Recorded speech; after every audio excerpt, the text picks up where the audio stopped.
Ever find yourself stuck in some kind of everyday chaos? Like, traffic's a nightmare, your coworker microwaved fish again, and that little voice pops up like, what if I just, I don't know, snapped? Oh, absolutely. We've all been there. Well, this new Stars show, Sweetpea, that's kind of its whole thing, taking that feeling and, well, running with it. We're diving into that today. And it really digs into how those tiny annoyances, those little frustrations can build into something darker, exploring what pushes someone past their limit. Right, and we're working from this Daily Beast review, came out just the other day, October 12th.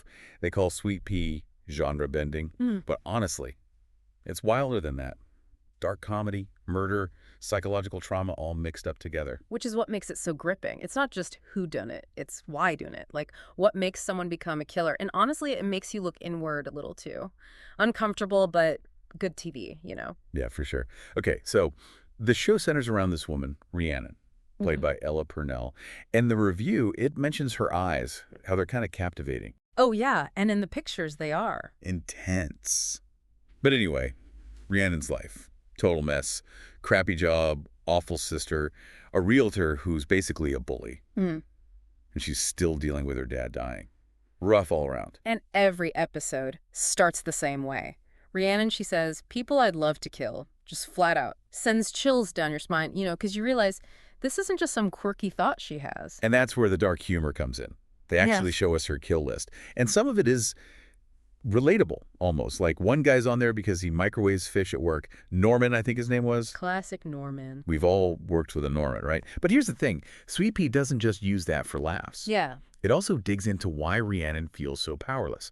How those little annoyances represent something bigger, something kind of broken. Like the review mentioned these flashbacks when Rhiannon was a kid getting bullied. And it's bad. Like they'd pluck her scalp. So messed up. Makes you think, how much of who Rhiannon is comes from that? Or is she always going to be this way, just waiting for a reason? And even then, does that excuse anything? Heavy stuff. And that's what the show does so well. It doesn't give you easy answers, makes you really sit with the uncomfortable questions. It's almost like the show makes you look at your own life. Yeah. Like those times when you felt small and visible. Wonder if that snapping thing is really so far off. Exactly. And the show, it doesn't let you off easy. With Sweet Pea, it's never clear cut. Is Rhiannon a victim? Or is she the villain? Can she even be both? The review actually compares it to Fleabag, which interesting because they both have these women, these characters, who are so messed up. Oh, yeah. But you totally get them. They know they're messed up, too. Like, Rhiannon talking to us, the audience, it's like she wants us to get it, even if what she's doing is real well. And you kind of Dyo root for her, Right. even when it's awful. It's a weird feeling. The writing is that good, though, right?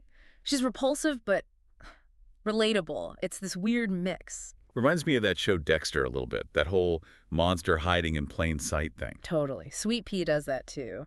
Makes you wonder who around you might be hiding that darkness. Really makes you think. And that's where Sweet Pea gets really interesting.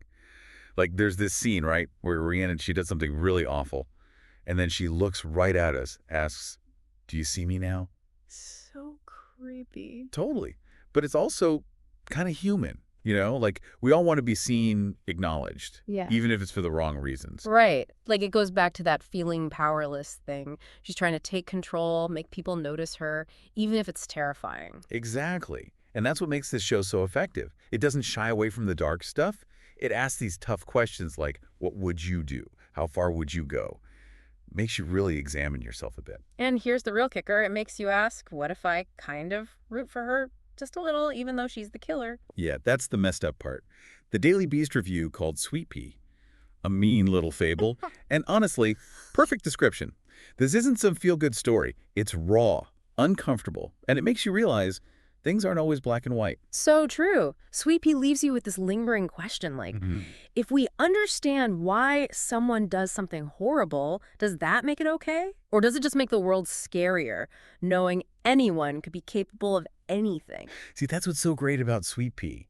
It doesn't give you easy answers. It makes you think, makes you uncomfortable, and yeah, it stays with you for a while. Definitely. It makes you look at the people around you a little differently.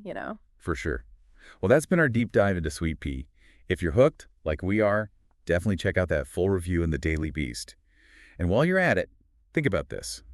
Does knowing the why behind someone's actions, even monstrous ones, change how we judge them? Does it make forgiveness easier or harder? something to ponder. Yeah. Until next time, happy watching.